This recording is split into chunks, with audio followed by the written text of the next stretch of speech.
Jadi kalau yang gaib itu hanya diketahui oleh Allah. Dukun paranormal itu tidak tahu hal yang gaib. Ya, tukang sihir tidak tahu hal yang gaib.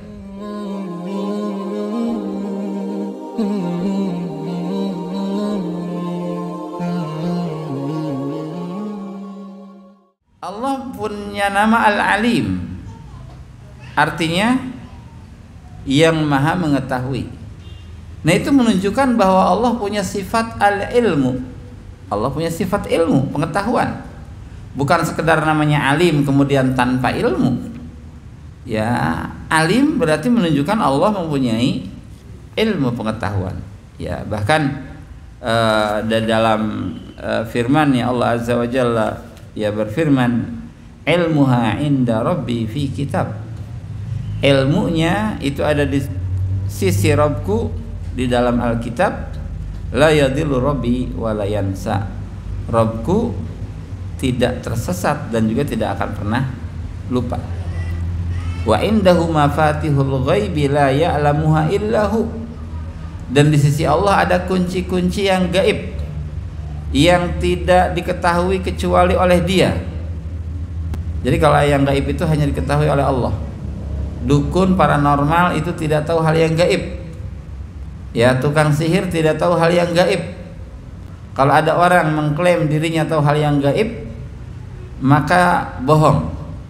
Ya, bahkan dia bisa menjadi musyrik dikarenakan apa? Dia mengambil salah satu kekhususan Allah. Ya, menetapkan pada dirinya salah satu kekhususan Allah. Ya.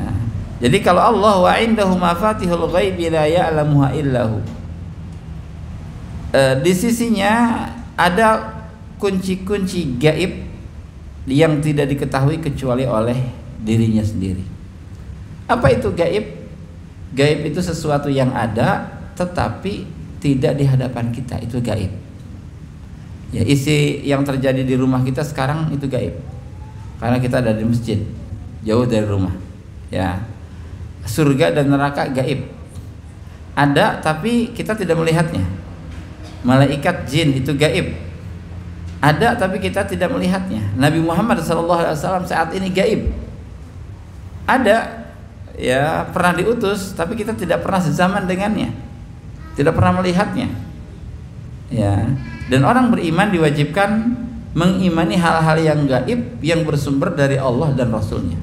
Kita tahu hal yang gaib setelah diberitahu oleh Allah. Ya, kita tahu surga dan neraka dan meyakininya karena yang mengabarkannya adalah Allah Subhanahu wa taala. Kalau tidak dikabarkan oleh Allah, kita tidak akan pernah tahu dan kita tidak akan pernah mempercayainya. Gitu ya.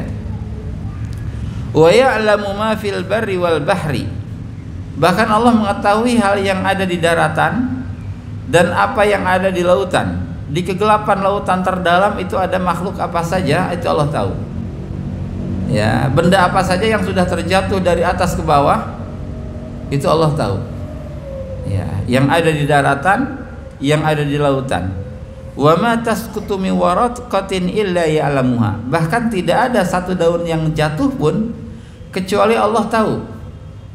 Kenapa dia jatuh? Apa yang menyebabkan daun itu jatuh? Bagaimana tata cara jatuhnya?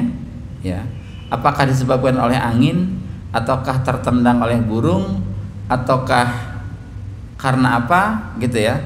Itu Allah tahu. Kapan dia jatuhnya itu Allah tahu. Ya. Wala habbatin fi dhulumatil ardi wala ratbin wala yabisin illa fi kitabim mubin. Tidak ada yang basah, tidak ada yang kering. Ya, kecuali semuanya sudah tertera di dalam kitab yang nyata, yaitu di Lauhul Mahfuz. Ya. Nah, ini berarti Allah Al-Alim itu menunjukkan Allah mempunyai sifat al-ilmu. Ya, punya sifat al-ilmu. Ya. Dalam ayat lain, wa ma min dabatin fil ardi illa 'ala Allahi rizquha. Tidak ada satu binatang yang hidup di atas bumi kecuali rizkinya sudah Allah tentukan. Wa ya'lamu mustaqarraha wa mustaudaha. Allah tahu di mana dia tempat tinggalnya, di mana tempat tidurnya, itu Allah tahu. Sehingga tidak ada satu makhluk pun yang enggak kebagian rezeki misalkan. Ya. Kalau yang bagi-bagi rezeki adalah kita, itu mungkin banyak orang-orang yang tidak kebagian, karena kita tidak tahu, dikira sudah dicatat padahal belum. Ya, karena di sana nggak ada orang, ternyata ada orang. Tapi kalau Allah Azza wa Jalla yang memberi rezeki itu tahu. Ya, setiap makhluk hidup, baik manusianya, binatangnya, baik yang besar ataupun yang kecilnya, itu Allah Azza wa Jalla tahu, dan Allah yang menanggung rezeki mereka. Ya.